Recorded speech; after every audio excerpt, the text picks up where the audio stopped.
Terima kasih untuk Anda yang masih bergabung bersama dengan kami dan di segmen ini kita akan review jalannya perdagangan di sepanjang hari ini pemirsa. Perdagangan pertama pada pasca jelang libur panjang Lebaran 2025 dan kami ingatkan kembali Anda masih bisa berpartisipasi di WhatsApp interaktif di 0812 di 8788 di 3723 seperti yang tertera di layar televisi Anda nantinya.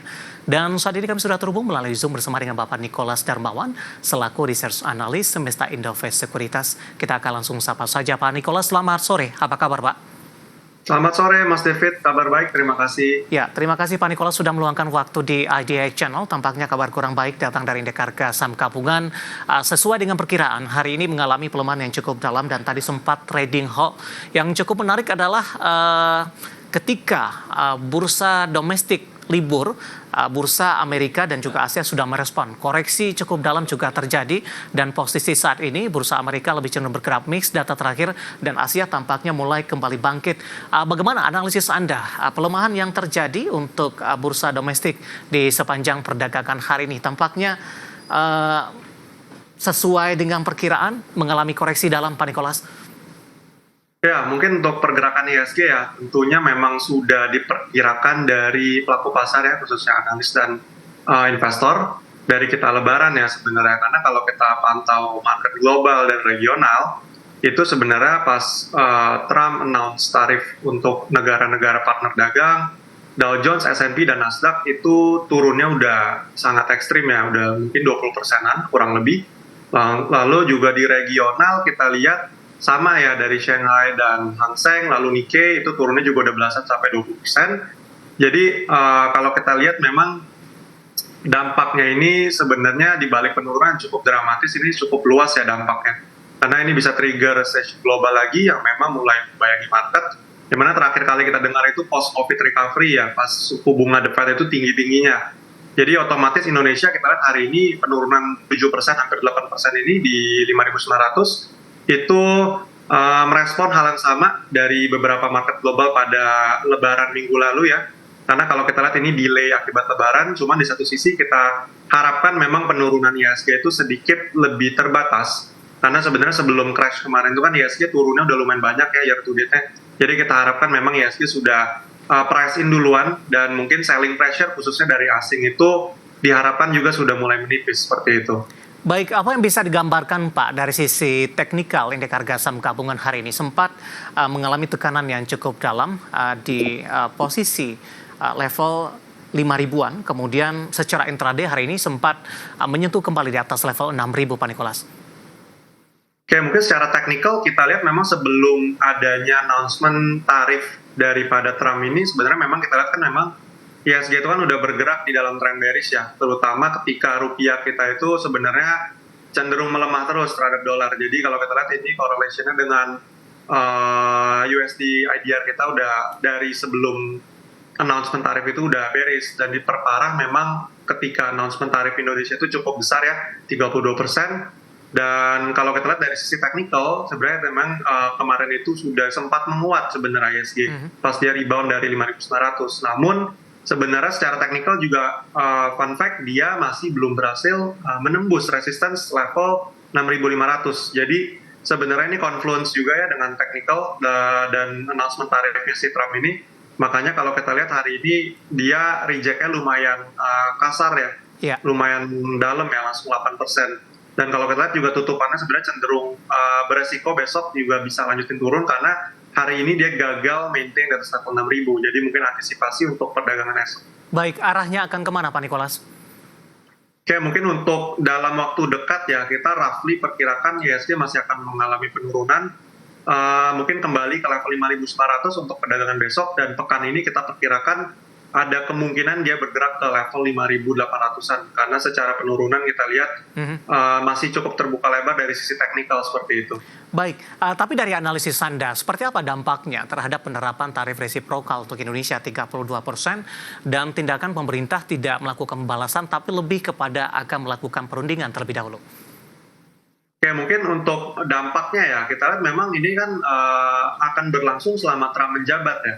Jadi mungkin kalau memang ke depannya tarif ini nggak dinegosiasikan lagi, pasti dampak ini lumayan banyak. Produktivitas dari perusahaan manufaktur negara partner dagangnya US ini bisa kena impact. productivity menurun, otomatis impor mineral lalu bahan baku dari Indonesia itu bisa berkurang juga. Yang mana itu juga salah satu produk ekspor unggulan ya, kayak batu bara, lalu juga sawit dan ada nikel seperti itu.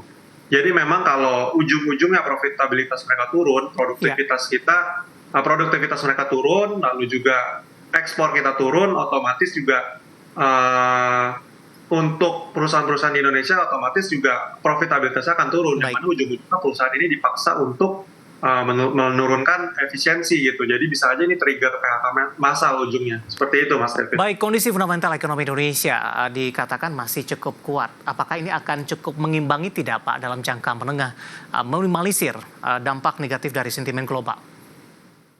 Oke, mungkin untuk domestik sendiri juga sebenarnya kita lihat juga sebenarnya udah mulai price in ya. Jadi mungkin untuk dampak dari tarif Trump ini ujung-ujungnya kita lihat harusnya dari asumsi kita, karena Trump sendiri juga selama menjabat dari 2017 dan 2021 itu agresif di awal, namun seiring berjalannya waktu kita lihat juga ada eskalasi dan negosiasi pastinya, karena juga walaupun ini bisa memperkuat ekonomi US, ini bisa double edged sword untuk pisau bermata dua untuk ekonomi US, karena at the end output mereka akan jadi mahal juga kalau mereka produksi domestik. Jadi ujung-ujungnya mungkin seiring berjalannya waktu harusnya ini bisa menguntungkan bagi dua pihak seperti itu Mas David. Baik, dari sisi saham-saham perbankan big cap kembali menjadi pemberat utama indeks harga saham gabungan di sepanjang perdagangan hari ini Pak Nicholas.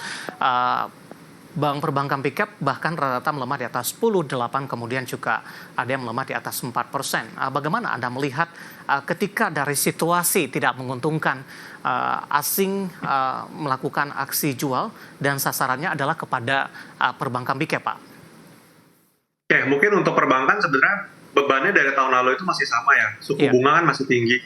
Jadi likuiditas ketat, cost of credit tinggi, dan selain itu kita lihat ke depannya kalau ini mengarahnya ke daya beli masyarakat karena resiko PHK massal dan lain sebagainya, kita lihat ini bisa ada revisi dari loan growth di sektor perbankan, jadi mungkin loan growth-nya nggak akan setinggi tahun lalu, dan ini juga ujung-ujungnya bisa berdampak ke net interest margin-nya perbankan, yang mana ujung-ujungnya bottom line-nya akan terbatas lagi. Jadi mungkin ya memang untuk perbankan ini masih menjadi masalah tambahan ya, setelah sebelumnya memang masalah suku bunga ini sebenarnya belum selesai juga, seperti itu Mas David. Baik, seperti apa rekomendasi Anda di tengah pelemahan dalam indeks harga saham gabungan, dan tadi yang mengatakan juga ada proyeksi lanjutan pelemahan akan terus terjadi ini, terutama untuk jangka pendek. Strategi pemulihan dari sisi sektor dan juga rekomendasi, Pak Nicholas?